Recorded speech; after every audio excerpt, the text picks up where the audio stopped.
আসসালামু আলাইকুম viewers, welcome to Ivana kitchen. আজ আমি বিস্কুট দিয়ে একটা নতুন ধরনের কেক বানাতে চলেছি। ভিডিওটা আশা করছি আপনাদের সকলের অনেক ভালো লাগবে। বিস্কুট দিয়ে কেক বানানোর জন্য আমি এখানে হ্যাপি বিস্কুট নিয়ে নিয়েছি 5 প্যাকেট।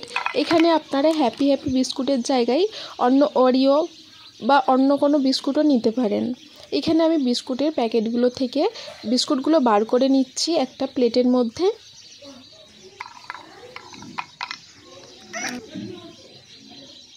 এবার এই বিস্কুটগুলোকে আমি ভেঙে নেব। বিস্কুটগুলো একটু টাইম নিয়ে ভেঙে নিতে হবে। সবকটা ভাঙা হয়ে গেছে, আমি ওটা এক পাশে রেখে দিয়েছি। এখানে আমি কিছুটা পরিমাণ চিনি নিয়ে নিয়েছি। এখানে 200 গ্রাম চিনি আছে। এটাকে ভালোভাবে আমি গুঁড়ো করে নেব। কেকের মধ্যে গুঁড়ো চিনি দিলে খুব ভালোভাবে কেকটা ব্লেন্ড হয়ে যায়। গোটা চিনি দিলে চিনিটা গুলতে অনেকটা টাইম লাগে। যেহেতু আমি এখানে 2 কাপ ময়দা এবং 5 প্যাকেট বিস্কুট নিয়ে কেকটা বানাবো, তার জন্য আমি এখানে 200 গ্রাম চিনি নিয়েছি।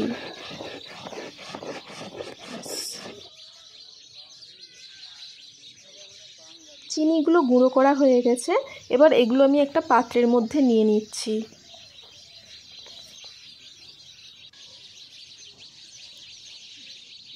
সাইডে ভেঙে রাখা বিস্কুটগুলো এবার আমি ভালোভাবে গুঁড়ো করে নেব। বিস্কুটটা গুঁড়ো করে নিতে হবে।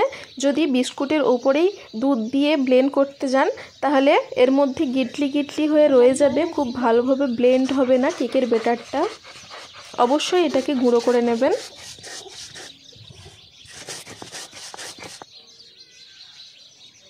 বিস্কুটগুলো গুঁড়ো হয়ে গেছে, এটাকেও আমি একটা পাত্রের মধ্যে তুলে রেখে দেব।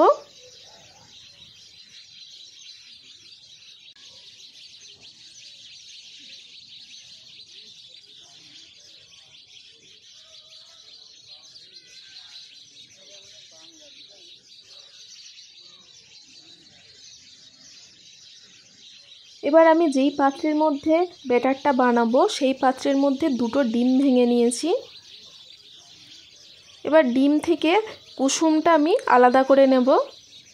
এই কুসুমটা এক জায়গায় রেখে দেবো একটা পাত্রের মধ্যে। কিছুক্ষণ পর এটা কাজে লাগবে।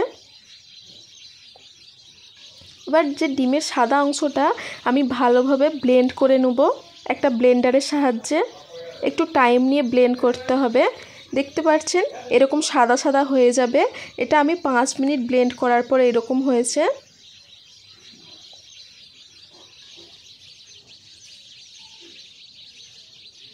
পাঁচ মিনিট পর এবার আমি হলুদ অংশটাও এর মধ্যে দিয়ে দেব। দিয়ে প্রায় আমি আরও 5 মিনিট ব্লেন্ড করে নেব। ডিমটা যত ভালোভাবে ব্লেন্ড করবেন কেকটাও তত বেশি খেতে ভালো লাগবে। ডিমের আর কাঁচা গন্ধ থাকবে না। 5 মিনিট ব্লেন্ড করার পর আমি এতে দিয়ে দেব 100 গ্রাম চিনির গুঁড়ো। মানে যতটা চিনি গুঁড়ো করে রেখেছিলাম তার অর্ধেক পরিমাণটা আমি এতে দিয়ে দেব।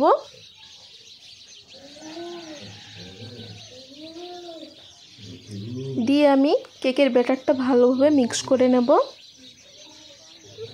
এরপর আমি এতে 2 কাপ ময়দা দিয়ে দিচ্ছি। প্রথমে আমি 1 কাপ ময়দা দিয়েছি, দিয়ে ব্যাটারটাকে ভালোভাবে মিক্স করে নিচ্ছি। তারপরে আমি আরও 1 কাপ ময়দা দিয়ে দিলাম, দিয়ে একটু ভালোভাবে নাড়াচাড়া করে এর মধ্যে আমি 1 কাপের একটু কম পরিমাণের সাদা তেল নিয়েছি। আপনারা দেখতেই পাচ্ছেন কতটা পরিমাণে নিয়েছি। সাদা তেলটা দিয়েও আমি 1 মিনিটের মতো ভালোভাবে মিক্স করে নিয়েছি ব্যাটারটার সঙ্গে। এবার এতে আমি 1 কাপ দুধ দিয়ে দেব। প্রথমে একসঙ্গেই দিয়ে দেব না, এখানে প্রথমে আমি হাফ কাপ দিয়েছি। কিছুক্ষণ পর আরও একটু দুধ লাগবে, এতে দিতে হবে।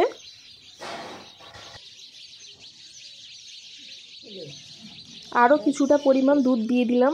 এখানে দুধের পরিমাণটা লেগেছে 1 কাপের একটু কম, মানে 3 ভাগের 1 ভাগ রয়ে গেছে দুধটা। এবার এতে আমি ভ্যানিলা এসেন্স 1 চাপা অ্যাড করে দিলাম আর বেকিং পাউডার 1 চা চামচ অ্যাড করে দিলাম। এবার একদম রেডি হয়ে গেছে কেকের জন্য ব্যাটার। দেখুন, এইরকম একটা থিকনেস ব্যাটার হবে। ময়দার ব্যাটারটা রেডি হয়ে গেছে। এবার আমি বিস্কুটের ব্যাটারটা বানিয়ে নেব। বিস্কুটের ব্যাটারটা বানানো অনেকটাই সহজ। এতে আর আমি ডিম দিয়ে ব্যাটারটা বানাবো না, এর মধ্যে আমি শুধু দুধ অ্যাড করব, এর মধ্যে তেলও অ্যাড করব না। এর মধ্যে যে 100 গ্রাম চিনিটা ছিল গুঁড়ো করা, ওটা আমি দিয়ে দিলাম। দিয়ে ভালোভাবে মিক্স করে নিতে হবে। মিক্স করার পর এতে আমি 1 কাপ দুধ দিয়ে দিলাম, দিয়ে ব্যাটারটা বানিয়ে নিলাম। এর থিকনেসটা দেখুন কেমন এসেছে। এবার এতে আমি 1 চা চামচ বেকিং পাউডার দিয়ে দেব, 1/2 চা চামচ ভ্যানিলা এসেন্স দিয়ে দেব। এই ব্যাটারটাকে 2-3 মিনিট ভালোভাবে ব্লেন্ড করে নেব।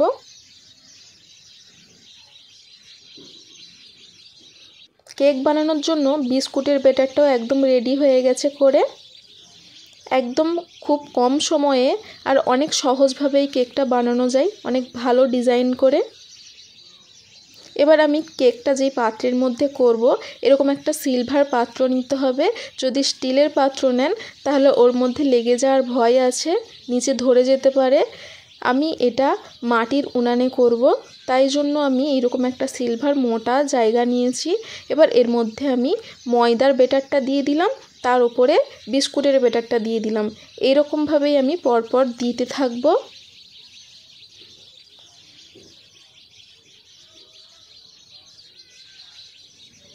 এখানে মোট আমি 6টা লেয়ার দিয়েছি।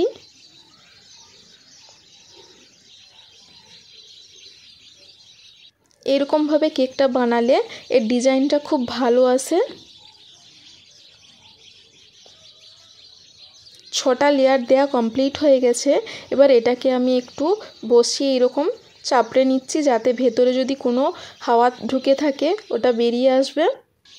এবার এটাকে আমি একটা ডিজাইন করে নিচ্ছি ফুলের মতো করে। খুব সহজভাবে এই ডিজাইনটা হয়ে যায়। একটা টুথপিক নিয়ে এরকমভাবে টানলেই ডিজাইনটা খুব সুন্দরভাবে এসে যায়।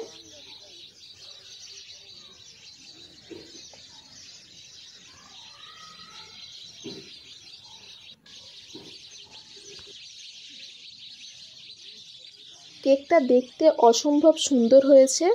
এই কেকটা যখন রেডি হয়ে যাবে তখন দেখতে আরও সুন্দর লাগবে, খেতেও অনেক মজার হয়।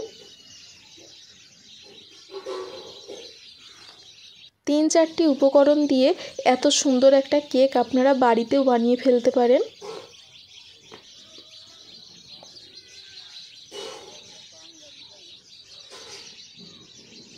এর ডিজাইনটা অনেক সুন্দর এসেছে। এবার এটাকে আমি চুলায় বসিয়ে দেবো। এখানে আমি পুরানো একটা কড়া নিয়েছি। এখানে পুরানো কড়া বা পুরাতন হাঁড়ি নেওয়ার চেষ্টা করবেন। আর নতুন নিলে ওর মধ্যে কোনো কিছু ফ্রাই করতে গেলে কড়ার মধ্যে আর সেই জিনিসটা ভালোভাবে ফ্রাই হয় না, কড়ার মধ্যে জড়িয়ে ধরে।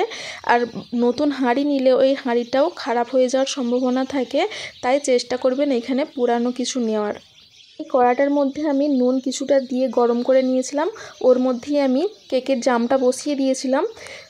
উনানের আঁচটা একটু বেশি হওয়ার জন্য আমি নুনের মধ্যে একটা স্ট্যান্ড দিয়ে তারপরে কেকের জায়গাটা রেখেছিলাম। খানিকক্ষণ পর যখন আগুনটা কমে যায় তখন আমি আবারও কেকের জায়গাটা নুনের ওপরে বসিয়ে দিয়েছিলাম।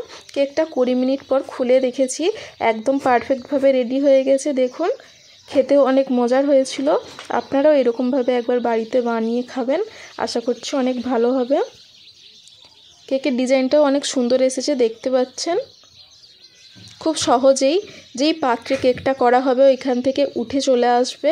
ঠান্ডা হওয়ার পর তুলতে হবে কেকটা, না হলে নিচে বসে যাবে। মাটির চুলাতেও কেক বানানো অনেক সহজ, আপনারা দেখেই বুঝতে পারছেন।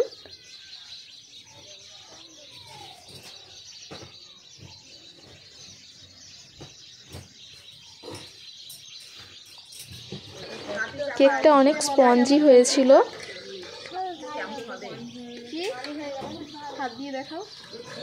ভিডিওটা শেষ পর্যন্ত দেখার জন্য ধন্যবাদ।